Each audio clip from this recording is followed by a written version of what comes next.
Hello, my name is Benjamin Hart. I'm an American attorney and the managing director of Integrity Legal here in Bangkok, Thailand.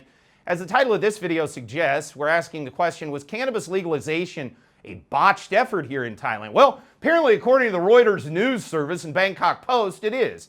Let's check this out. I thought of making this video after reading a recent article from the Bangkok Post, bangkokpost.com. Article is titled, Thailand's Big Casino Gamble Hangs on Fine Print, quoting directly, but experts warn success will come only by playing its cards right on regulation. I love the writing style of like the Bangkok Post and Reuters, where the writing style is, oh, we don't want to have too much freedom in there. We got to get the balance right, which means totalitarian oversight and constant regulation by a bunch of bureaucrats.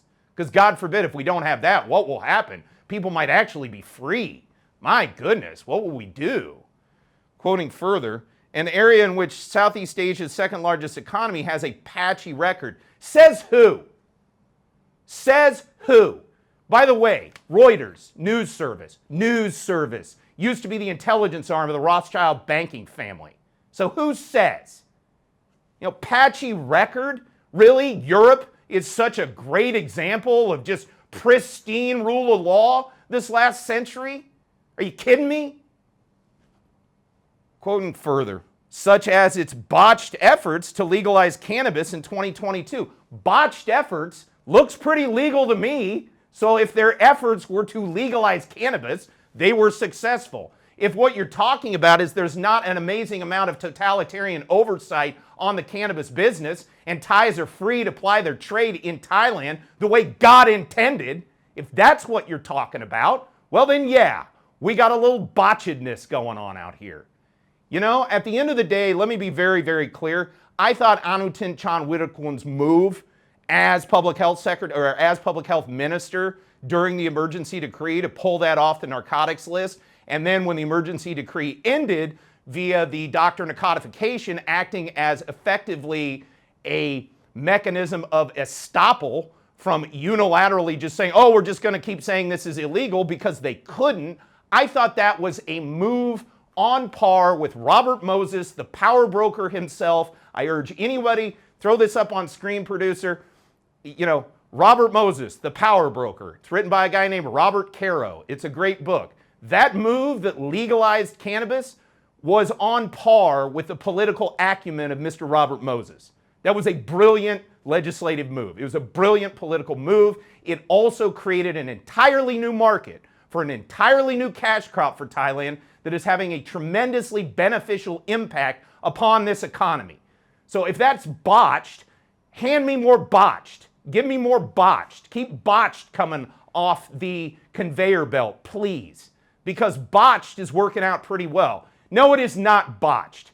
The era of the World Economic Forum and the elites from Europe telling the world what to do is over. Your era has ended. Thailand will make her own laws, will make her own rules, will set her own policy and set her own regulation, especially as it pertains to cannabis. And we are sick and tired of everybody from outside this country coming in and telling us how bad we are for wanting to live free. This is wrong. Reuters and every other foreign agent shouldn't be coming into Thailand telling Thais how their legislative process is somehow botched. Okay? Thais seem pretty okay with the situation. The retail commercial real estate sector is actually doing well in this jurisdiction. Could the folks from Reuters please point to me to one jurisdiction around the world that can say the same thing that's within the Western ambit?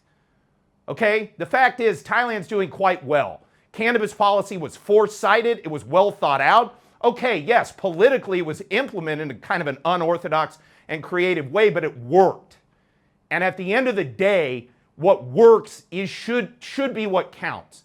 The clip I'm going to put, or I use for the thumbnail in this, I'll put a link in the description below. It's from that film Kindergarten Cop, where the principal is sitting around going, you know, you did all these unorthodox things, and he kind of starts defending himself, and then she says, hold on, you didn't let me finish, but it worked. You know, and then she goes into how good he is as a teacher and everything. I look at this cannabis issue the same way. Anutin made his moves, and they worked. And it's worked out well for the country. Tourism's up. Commercial real estate sector's doing good. You know, despite the narrative they're trying to push in the media over here in Thailand that we've somehow got economic problems. We had a bumper high season, okay? It was through the roof.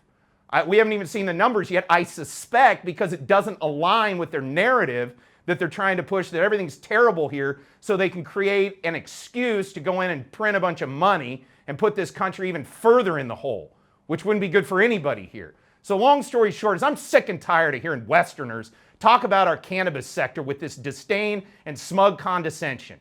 Cannabis is legal in Thailand. It's regulated. Move on.